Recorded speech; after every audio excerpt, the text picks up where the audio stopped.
Read by Dale Grothman. Mars' sands are red. Earth's face is too. We were too green, and now we're blue. Course of Empire by Richard Wilson. The older man sat on the grassy bank on the hill overlooking the orchard. The autumn sun was bright, but the humidity was low, and there was a breeze. The younger man sprawled next to him. "Cigarette?" he asked. "Thanks," said Roger Boynton. He looked across the valley, past the apple trees to the fine, white-columned house on the hill beyond. He smiled reminiscently. "A friend of mine once owned that house, a fellow commissioner in world government. He and I used to sit on this very hill sometimes. We'd munch on an apple or two that we'd picked on our way through the orchard. Wine saps, they're called." "You were telling me about the colonizing," said Alistair gently after a pause. The older man sighed. "Yes." He put out the cigarette carefully, stripping it, scattered the tobacco, and wadded the paper into a tiny ball. "I was commissioner of colonies. I had to decide, after my staff had gathered all the data, who would be the best man to put in charge. It was no easy decision. I can imagine. You can't really. There were so many factors, and the data were actually quite skimpy. The way it worked out, to be candid with you, was on the basis of the best guess. And some of the guesses were pretty wild. We knew Mars was sandy, for instance, so we put a Bedouin in charge. That pleased the Middle East in general, and Jordan in particular. Jordan donated 1,000 camels under point 4.4. "I beg your pardon," said Alistair. "That's not double talk. Point 4 is the old terrestrial program for underdeveloped countries. World government adopted it and broadened it.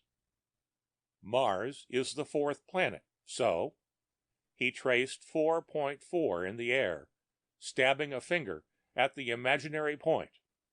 Point 4.4.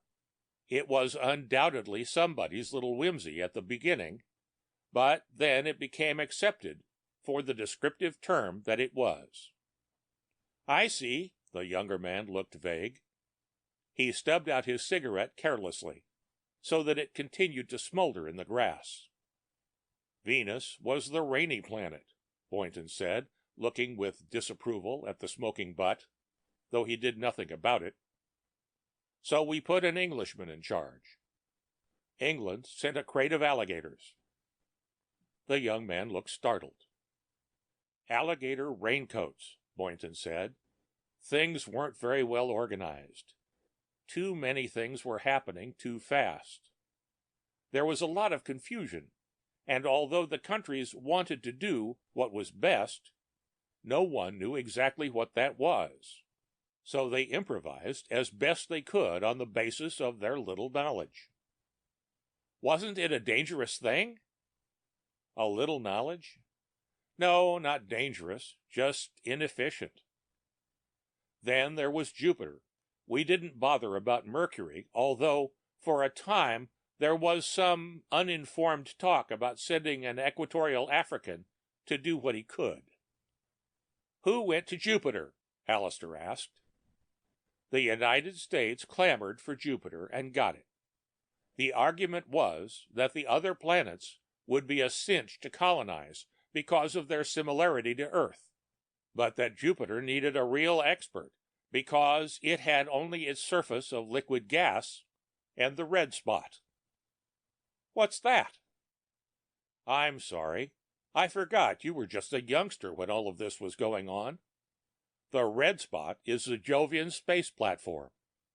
They built it a long time ago, and then they retrogressed, the way people do, and forgot how they'd done it. Earth sent an engineer to see if it could be done again.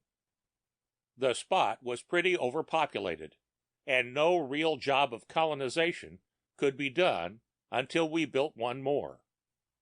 And did you? Well, we started to. Before we could really go to work anywhere, though, we had to solve the language problem.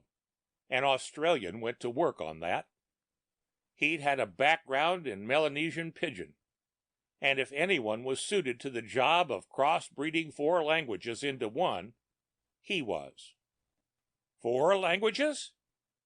Yes, English was the official language of Earth.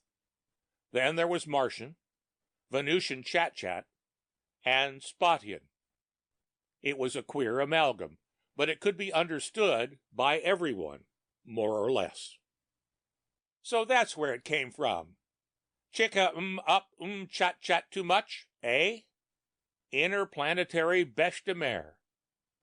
Exactly. Only of course it was bêche de space. Me too, fella. Vim catchem pajong byam by. But even after the language difficulty was solved, we had our troubles.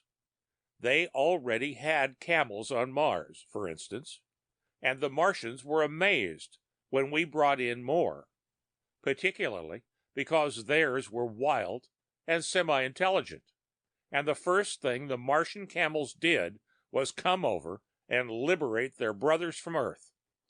They never did come back.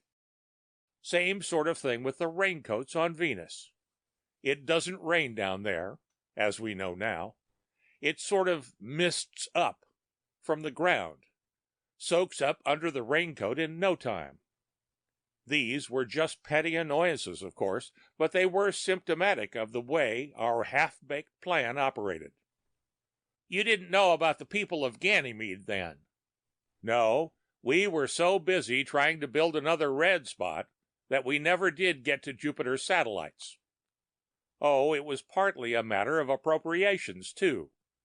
The Budget Commission kept explaining to us that there was only so much money, and that we'd better show a profit on what we had before we put in requests to go tooling off to colonize some new place. I guess the Medians first came when you were about 10. 11, the younger man said. They scouted our colonies and came directly to Earth. They took right over and colonized us. A Median overseer climbed the hill effortlessly.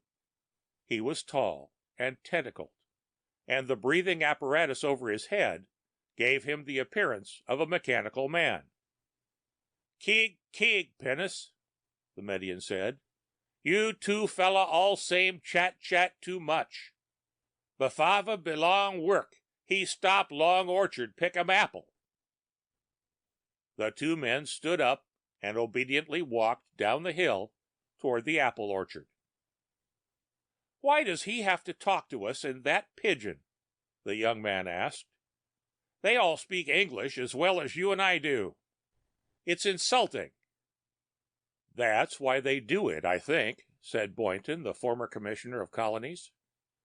They're so much better at colonizing than we were that I guess they feel they have the right to rub it in. The Median had overheard them. Damn right, he said. The end of Course of Empire by Richard Wilson.